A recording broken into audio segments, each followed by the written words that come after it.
incrível, uma profecia sobre Trump feita 4 meses atrás impressiona não só a internet, mas toda a mídia, a imprensa. Veio à tona o que o irmão Brandon Biggs falou há 4 meses atrás.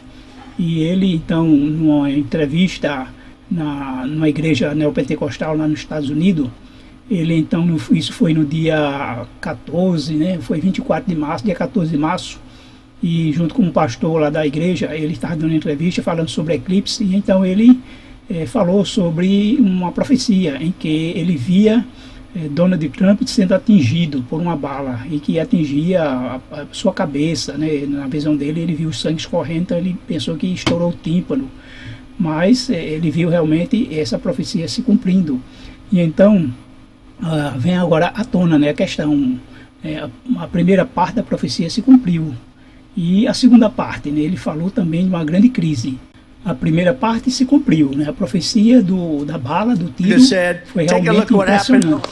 Enquanto Trump estava no comício, então ele foi alvejado, a sua orelha, por um triz, né, não pega a sua cabeça, diante de uma multidão lá no comício, e acontece que depois foram disparados os tiros, que 2 pessoas chegaram a morrer lá que estavam no comício, mas ele escapou, né, só com um ferimento na orelha, e depois ele então se levanta. Ele se levanta e aí coloca a mão no riste, ou seja, o punho para cima, como quem diz, está tudo bem.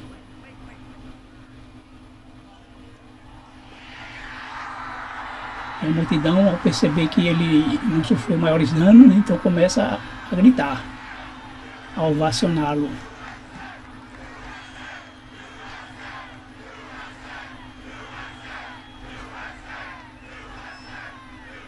Agora veja o irmão falando sobre a profecia, ele mesmo, né? Porque o Senhor me disse, eu não terminei com a América. Ele disse que surgirá uma nova onda de patriotismo. E foi quando eu vi uma onda vermelha saindo de Michigan. E então eu vi Oklahoma, e havia brasas de pessoas, e elas estavam todas acesas, tinham tochas por toda Oklahoma, e estavam levantando essas tochas que pareciam fogo. E eles estavam trazendo um novo patriotismo para a nação. E estava nascendo e continuou se espalhando como fogo por toda a América, por toda parte. E eu vi Trump se levantando, e então eu vi uma tentativa contra a sua vida. Essa bala passou por sua orelha e chegou tão perto de sua cabeça que rompeu seu tímpano. E eu vi que ele caiu de joelhos durante esse período e começou a adorar o Senhor. Ele nasceu radicalmente de novo durante esse período. Estou falando, as pessoas dizem que ele está salvo agora, mas ele ficará realmente apaixonado por Jesus, pelo que eu vi chegando. E então eu vi pessoas intercedendo e eu o vi ganhando a presidência. O Senhor me mostrou que se estenderia até o verão, uma grande perseguição viria sobre ele por meio dos juízes e da lei, e todas essas pessoas tentando processá-lo e todas essas coisas. Mas haveria um fim nisso e as coisas começariam a se libertar, chegando ao outono. E então eu o vi ganhando a eleição através dos patriotas saindo para votar, e então haveria uma grande crise econômica. A primeira parte da profecia do irmão Brandon Biggs, né, vejam que se cumpriu, né, o Trump foi eleito. Mas ele fala que mesmo assim, no governo de Trump haveria uma grande crise econômica, uma crise pior do que todas que já houve até então. Então vamos prestar atenção. Vi que eles tinham um grande plano, uma crise pior do que a Grande Depressão. E o Senhor me avisou sobre isso. Seria um momento muito sombrio. Mas eu vi choques elétricos vindo sobre o solo americano, como um choque no solo. E eu vi Donald Trump orando no salão oval, e ele estava chorando diante do Senhor, com as mãos na cabeça assim, mas ele estava chorando. E havia ministros e pessoas. Eu não sei se eram senadores ou congressistas ou o que quer que fossem. Eu apenas os vi andando de um lado para o outro dentro da Casa Branca. Desculpe, o que é a Casa Branca, mas é o salão oval. E eles estavam intercedendo lá dentro, e eu podia sentir que a presença do Senhor era muito forte nisso. Então eu pude ver aquela escuridão que pesava sobre os Estados Unidos com a crise financeira que eu previa chegando. Começou a se erguer acima das árvores e eu vi o azul e as coisas voltando nos tempos de prosperidade e os bons tempos retornando. Mas o Senhor disse que seria um período de abalos e que seria um abalo para despertar. E nisso basicamente significava que ele não tinha terminado com a América, que haveria um grande avivamento. E nem tudo é desgraça e melancolia, foi o que ele disse. O céu não está caindo. Há um momento em que, como as pessoas diriam, isso é julgamento. E o Senhor disse, não chame isso de julgamento. Não é meu julgamento. É uma correção. Há uma correção chegando. Nós que conhecemos as profecias, nós estamos cientes de que era esperada a vitória de Trump, né, como um homem que está agregando os evangélicos em torno de si, pois essa onda evangélica faz parte da imagem da besta que vai exigir que seja decretada uma lei dominical. E essa lei já está prevista no projeto 2025, um projeto de uma organização cristã em que quer embasar, né, ou quer abarcar esse governo de Trump para fazer essas mudanças, impor, além de outras coisas, um decreto dominical. E com a crise climática, mesmo que haja uma oposição, né, desse partido de direita ou extrema-direita, uma negação ao clima, mas eles vão perceber que não tem como negar, né? A crise climática veio para ficar e é forte, não dá para negar, então eles vão ter que tomar uma atitude. E o que se pode acontecer é esse decreto dominical.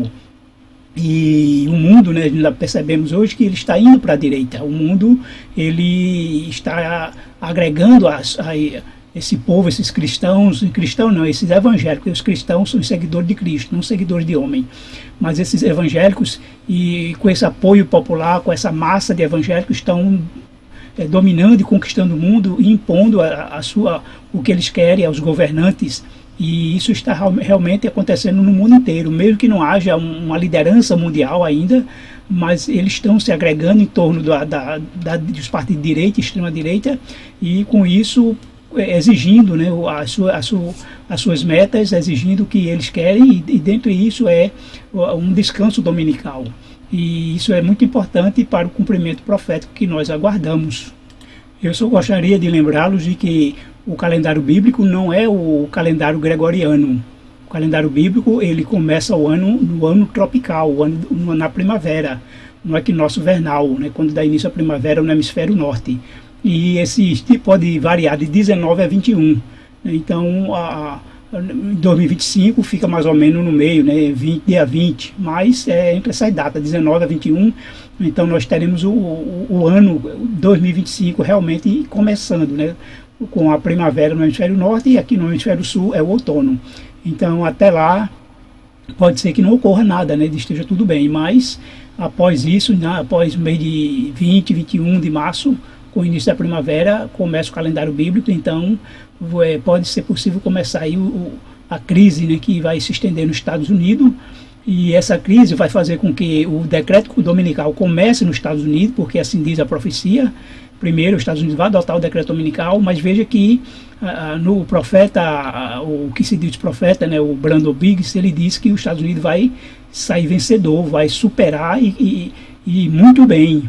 E é exatamente isso realmente que diz a profecia, né? Porque o decreto dominical depois vai se estender para o mundo inteiro.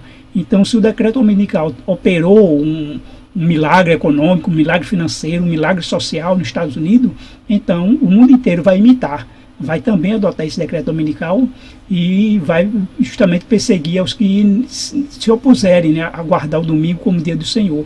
Aqueles que se mantiverem fiéis ao santo sábado, o sétimo dia do Senhor, serão perseguidos, ou presos, multados, e assim a profecia vai desenrolando até chegar a uma situação mais crítica, né, como vai chegar lá um decreto de morte, porque a tendência do mundo é sempre querer não melhorar assim de imediato, né, mas o decreto... A Apocalipse 13 diz que sinais, milagres, prodígio, o fogo cair do céu, tudo para enganar, para atrair as multidões, para mostrar como se Deus estivesse com eles, né, e não com os guardadores do sábado. Deus está com os que guardam o domingo, né, e através de uma rede de engano vai conseguir fazer com que o mundo inteiro adore a besta, ou seja, né, que se curve diante do anticristo, das leis, do decreto, e aceite, impõe ao mundo e perseguir quem se recusa. Então, tudo isso já é profecia. E queremos que esse processo se cumpra logo para Jesus vir logo, mas no meio de tudo isso, o Evangelho está sendo pregado, né? A mensagem de que temer a Deus e dar-lhe glória e adorar aquele que fez o céu, a terra e o mar, vai estar sendo divulgada no mundo inteiro. Né? O avanço do Evangelho vai penetrar em todos os países, língua, povos, nações, e então virá o fim. Glória a Deus. Vem logo, Senhor Jesus.